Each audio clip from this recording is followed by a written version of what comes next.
Hi everyone, welcome back to my channel and welcome back to another home decor DIY tutorial. This is going to be a home sewing tutorial. So a couple of years back, I did make a video on how to make a starlit cushion. The biggest mistake that I did was that I didn't separate the cushion from the cover.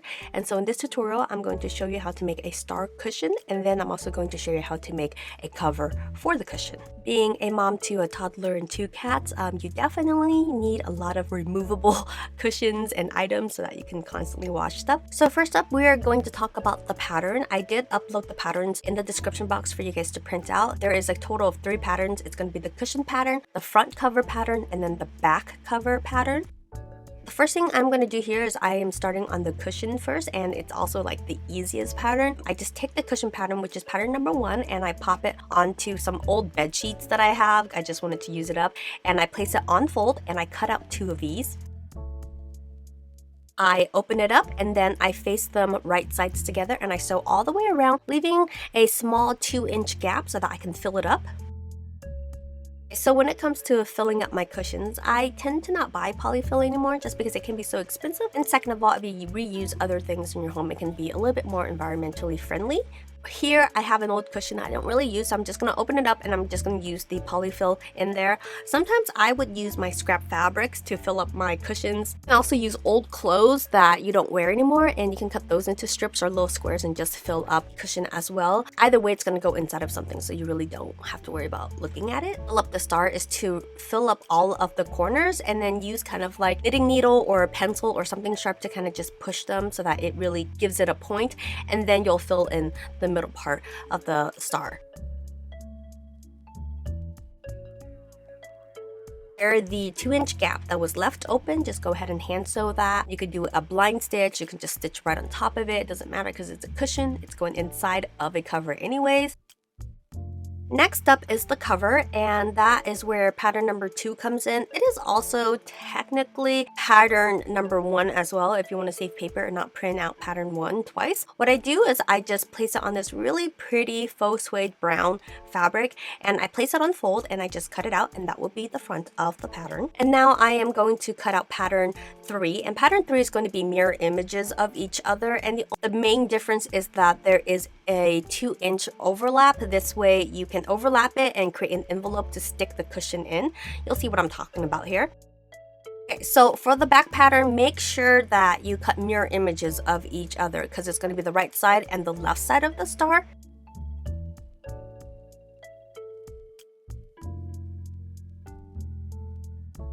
What I do is the center back, I am going to fold in 1/4 of an inch, and I'm just going to top stitch that right down.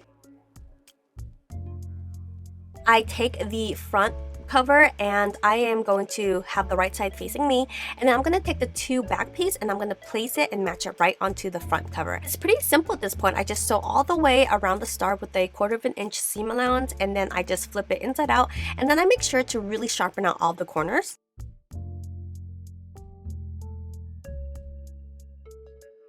Another extra detail that I decided to do here is I am going to top stitch the cover with a 1/4 inch seam. I feel like this little extra bit here, it kind of sets it aside from just a regular star cushion. I take the cushion and I slip it into the cover, and the envelope part would overlap and it will just hide the cushion, and it's really cute. Now if you want, you can also sew on a button in the middle where the envelope flap is so that it doesn't look like it is exploding. Sometimes we can overfill the cushions a little bit, and so the envelope part kind of looks like it's spilling out. If you want, what you can do is flip it over and have a really cute button showing, and so that would be the side that is on display. This is how it fits all into my living room. I kind of have like a desert theme that I'm going with, a very bohemian desert vibe. So there's different ways to play with the way this looks. Never actually lived in the desert before, so it's kind of weird that this is going to be in my color palette, but I don't know, I just feel really drawn to a sand and sunset color, so who knows. You can see here there is that little 1-inch flat detail. It's very simple, but I think it makes the cushion pop out, and it gives it more of a luxury feel as far as throw pillows goes.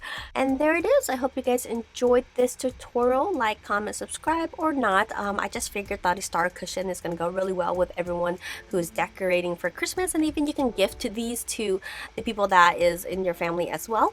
One last note, I do love making a lot of my own DIYs, but it is a cost-benefit analysis for me every single time I partake in a project. For example, this sofa cover, I was able to get it on sale for like $11 a couple of weeks ago. For the fabric to make this sofa cover was easily going to cost me $40 to $50 plus the time on top of that. So I kind of made the decision to just buy it instead of making it. So with that said, I have started sharing my Trello board to a lot of you guys on Instagram and on Facebook. If you guys don't know what Trello is, it's pretty much a list making app. It is essentially free for everyone on iOS and also on Android. I'm not sponsored by Trello. I've just been using them when they first started. So what I do is every single holiday, I tend to make a list of items that I've been keeping an eye on, and during the holidays is when I really scour for deals and coupons. And lately, I haven't been buying a lot of stuff for myself. I'm not much of a consumer these days, but you know, when it comes to the holidays, I do love to buy gifts for friends and families, and that stuff can really add up. And I do know that this year has been interesting for a lot of us, to say the least. And I know we are more budget conscious than we have ever been, and so I wanted to share my Trello board with you guys. This is where I post any deals on Amazon that I find, along with like special coupons that you can use. A lot of them are like 50 to even 60% off on some items, so definitely check it out. I am going to give a full disclaimer that some of the links in my Trello board are going to be affiliate links, so just know that I do get a kickback, which is a really small percentage, and it really helps me out because it adds to my funds to buy craft supplies. So there's a link to my Trello board if you want to follow it. You don't actually have to set up an account. You can just lurk it if you want to and just see what kind of deals I have uploaded that day or that week, and I do separate them out into weeks. I'm not too sure if I'm going to be keeping up with the lists after the holidays, because naturally I would tend to stop shopping after the holidays as well. Maybe if there's a demand, then I might continue it, who knows. I just know that currently right now a lot of us are struggling and on a budget, and at the same time we still want to have a sense of warmth and family and celebration. And so if we could do on a budget, like why not? And I figured, you know, I don't buy half of these stuff anyways. I just browse and I come across them, and I just figure I'd put them on a list for you guys. And so yeah, that's it. I hope you enjoyed the video, and I will see you in the next one. Bye!